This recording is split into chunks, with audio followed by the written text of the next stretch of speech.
Hi, I'm Matt from SpeakPrac, and I recently scored a perfect Band 9 for the real IELTS speaking test. So if you're struggling with the IELTS speaking test or your score, then I know exactly what you're going through. But more importantly, I know how to fix it. If you're watching this, chances are you're frustrated. Maybe you've taken the IELTS speaking test multiple times and you're still stuck at a band 5 or 6, even though you know you're a lot better than that. Maybe your friends say your English is so great, but the IELTS speaking examiner just doesn't agree. You're not alone. I hear this all the time, and that's why I created this Ultimate IELTS English Speaking course. And particularly this video where I'll explain why it can happen that you think you deserve a much higher score, but you keep getting a low IELTS speaking band. I'll break down the 5 most common IELTS speaking mistakes that keep dragging that score down. Plus, I'll share how you can fix them, step by step. Just so you know, this lesson is part of the Ultimate IELTS English Speaking course, and yes, the entire course is for free. You can find the central hub at speakprac.com/IELTS speaking course, and the link is on the screen and in the description. You can find resources, course details, and everything organized all there. The hidden problem. Exam brain. Before we get into the specific mistakes, I need to explain something that most IELTS teachers don't even talk about. I call it exam brain. Imagine you're at a coffee shop with a friend, chatting about your weekend plans. You're relaxed, you're laughing, using natural expressions, maybe even making jokes. Your English flows effortlessly. But the moment you sit down across from that IELTS examiner, something switches in your brain. Suddenly, you're not just speaking English anymore, you're performing it. And that's where everything goes wrong. This exam brain phenomenon is the root cause of all 5 mistakes we're about to discuss.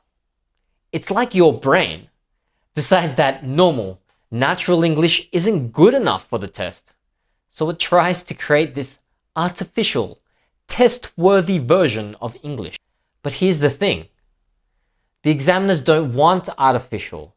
They want authentic. Mistake 1. The formality trap. The first common mistake in the IELTS speaking test is what I call the formality trap. This happens when exam brain convinces you that you need to sound extremely formal and precise. Let me give you an example. In normal conversation, if someone asks, "What's your job?" you might say, "Oh, I work in marketing. It's pretty stressful, but I love the creative side." It's natural, right? But in the IELTS speaking test, exam brain kicks in and suddenly you're saying something like this. "I am currently employed in the field of marketing and advertising. This occupation presents numerous challenges. However, I find great satisfaction in the creative aspects of my professional responsibilities." Can you hear the difference? The second version sounds like it was written by a computer trying to sound human. The examiner has heard this robotic speech pattern hundreds of times, and it screams, "I'm not comfortable with English. I'm just reciting memorized phrases." The irony is that your natural conversational English is actually much more impressive than this formal robot speak. Native speakers don't talk like walking dictionaries. They use contractions. They pause naturally. They show emotion in their voice. Here's what you should do instead. Trust your natural speaking style. The examiner wants to have a conversation with you, not listen to a speech. Use contractions like "I'm" instead of "I am." Show enthusiasm when talking about things you enjoy. and let your personality shine through. Practice is really key here to sounding natural in IELTS speaking. While mirror practice helps build confidence, the problem can be that it lacks feedback. And that's where our app shines and why I helped to create it. It lets you record, get a transcript, and receive instant feedback on fluency, vocab, and grammar. It'll help you speak naturally in your own comfortable space. You'll see progress over time, so you can target those areas to improve. Make sure to check it out because I really believe that it can help you if you feel awkward and you want a private environment where you can practice on your own. Now, I really want you to remember this. Fluency doesn't mean using the most complex words possible. It means communicating your ideas smoothly and naturally. Mistake 2, the stress response. This brings us to the second major mistake, the stress response. This is when you become so anxious about avoiding any mistakes that you actually create more problems. Here's how it typically plays out. The examiner asks you a simple question like, do you enjoy cooking?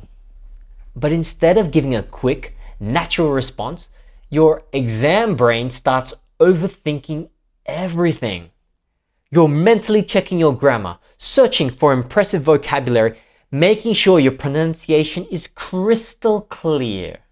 Meanwhile, there's this awkward silence growing in the room. Ooh, it's so silent in here. Finally, you deliver this overcrafted response that took way too long to produce, and the examiner is sitting there thinking, why did such a simple question take so long to answer? Now, I once had a student who could chat with me for hours about her travels using rich vocabulary and complex grammar naturally. But in practice tests, she would pause for 10 to 15 seconds before every answer. Even for questions like, where are you from? She was so afraid of making a mistake that she forgot to actually communicate. The truth is, native speakers make small grammar mistakes all the time in conversation. They stumble over words, they restart sentences, they use and occasionally. What they don't do is pause for ages to mentally edit every sentence before speaking. So what's the solution to all this? Give yourself permission to be imperfect. It's better to speak naturally with a few minor errors than to speak like a hesitant robot with perfect grammar. The examiner would much rather having a flowing conversation with small mistakes than a stilted interview with long pauses. Mistake 3, the vocabulary show-off. Now let's talk about this mistake, which is closely linked to the other common mistakes in IELTS speaking. The vocabulary show-off. This happens when you think you need to use the most advanced, sophisticated vocabulary possible to express the examiner. You want every single word to be long and intelligent. But here's what actually happens. You end up using words incorrectly or in unnatural contexts, which has the opposite effect. Let me share a real example. A student once told me about his hometown by saying, "My residential locality possesses numerous recreational establishments and commercial edifices that facilitate social congregation and economic transactions." Wow. Now, technically, most of those words are used correctly, sure, but no native English speaker would ever describe their hometown that way. Come on. It sounds like he swallowed a thesaurus. Now, I like using big words too, to sound smart from time to time, yes, but people, let's try to communicate with each other and ensure that our messages are clear. What he should have said was something like, my hometown has lots of great restaurants and shops where people like to hang out. The second version is much more natural. It's easier to understand and actually shows better English skills because it demonstrates that he can communicate clearly and effectively. Here's the key insight. For band 7 to 8 scores or more, accuracy matters more than complexity. The examiner would rather hear you use common words correctly than advanced words incorrectly. Think about it this way. If you were talking to a friend and they constantly and unnecessarily used complex words in weird contexts, you'd think they were trying too hard, right? Yeah, wow. The IELTS examiner feels the same way. Instead of hunting for impressive vocab, focus on expressing your ideas clearly and accurately. Use the words that feel natural to you. If you happen to know a more advanced English word and it fits naturally, then great, but don't force it. Mistake 4, the overthinking loop. The fourth mistake is what I call the overthinking loop. This is when you treat every IELTS question like it's a university essay prompt that requires deep philosophical analysis. Wow. I see this especially in part 1 of the speaking test. The examiner here will ask something straightforward like, do you prefer tea or coffee? And some students will sit there thinking intensely as if they're about to solve world hunger with their answer. Here's what happens in their mind.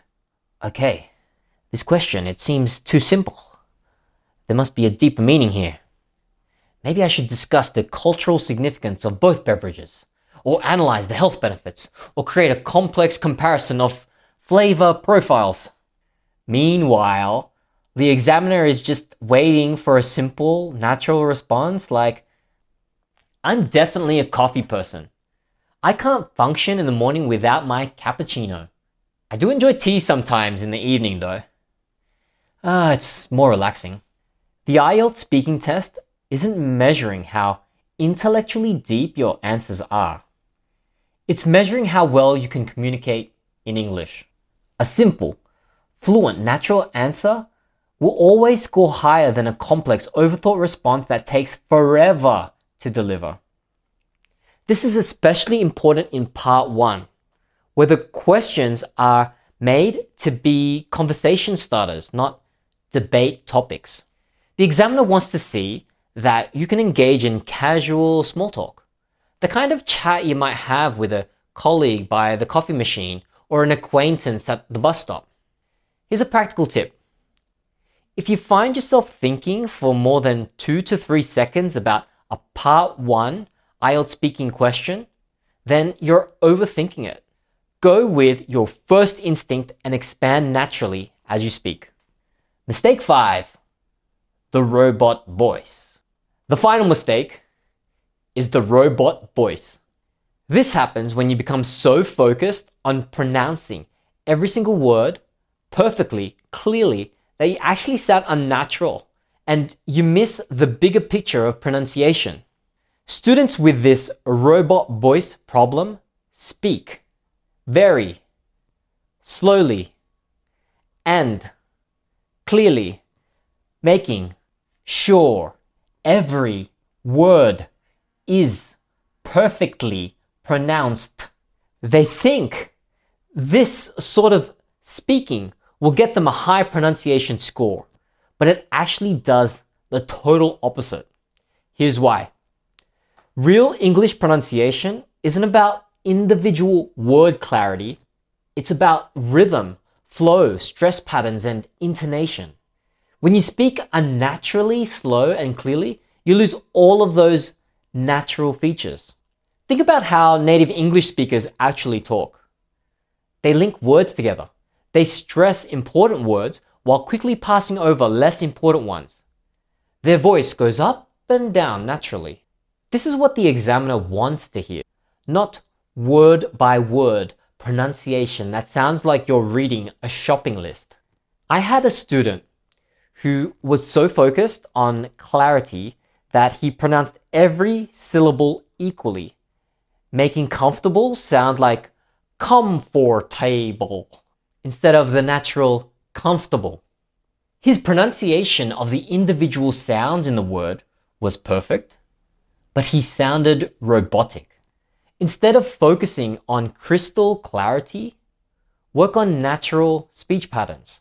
Listen to how native speakers connect their words, where they put stress in sentences, how their voice rises and falls. This will make you sound much more fluent and natural. The devastating impact on your IELTS speaking score. Now let me show you how these exam brain symptoms directly translate to lower band scores. When you have the stress response and mistakes, you end up with lower grammar and vocabulary scores. The formality trap and overly formal language leads to lower fluency and natural communication scores. When you have the overthinking loop and hesitation, you'll get lower fluency scores. The vocabulary show-off and inappropriate, complex vocabulary, well, you'll get lower vocabulary scores as a result. And finally, when you have the robot voice and unnatural pronunciation, well, that's the final blow, and you'll get lower pronunciation scores too. Even if you're strong in some areas, these issues can drag your overall IELTS speaking score down to that frustrating IELTS band 5 or 6 plateau. You might be excellent at grammar in writing, but when exam brain kicks in during speaking, those stress-induced mistakes start piling up. You could have great vocabulary for reading, but using words inappropriately in speaking actually hurts your score. This is why so many students tell me, I don't understand why my speaking score is so much lower than my other skills. Well, it's not because your English isn't good enough. It's because exam brain is sabotaging your natural abilities. And that right there is the most important takeaway. Your English may not be the problem. The pressure is the problem. Once you learn to let go of that pressure and trust your natural voice, you'll discover the truth that I build my entire teaching philosophy on. Anyone can speak English, and that means you too. You just have to get out of your own way. So there you have it, the 5 hidden mistakes that are probably holding back your IELTS speaking score.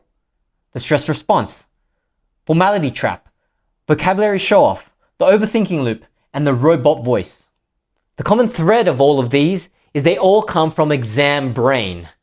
That mental switch that makes you think you need to speak differently in a test than you would in real life. But the examiner wants to hear the real you, not some artificial test version of you. As you continue your IELTS journey, remember that this video is part of the Ultimate IELTS English Speaking course, and it's completely free. The course hub page for this is at speakprac.com/IELTS Speaking course. There you'll find the course structure, video lessons, as well as other resources that can help you. Check out the link in the description below as well as on screen right now. Now, if you're thinking, oh, this is helpful, but I still don't understand what the IELTS speaking test is all about, don't worry, I'll help you.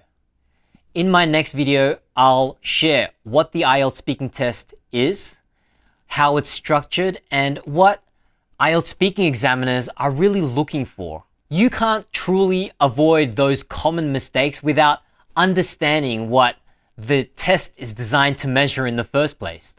And that's what that next video is all about. It's the foundation that will make sure everything clicks into place. So click on the video on the screen or in the description, and I'll see you there.